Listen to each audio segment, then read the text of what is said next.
స్థానిక సింహాచల నగర్, సుబ్బారావు నగర్ నివాసిత ప్రాంతాల మధ్య ప్రమాదకరంగా ఉన్న క్వారీ గోతుల సమస్య పరిష్కారానికి మళ్లీ చేపడుతున్న ఉద్యమానికి ప్రజలు అండగా నిలవాలని నగరపాలక సంస్థ స్టాండింగ్ కమిటీ మాజీ చైర్మన్ బర్రే కొండబాబు విజ్ఞప్తి చేశారు.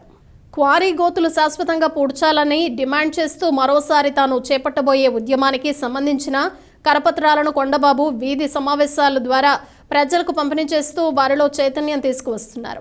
సింహాచలం నగర్లోని పలు వీధుల్లో కొండబాబు సమావేశాలు నిర్వహించి సమస్య పరిష్కారానికి తాను చేపట్టబోయే ఉద్యమం గురించి వివరించారు.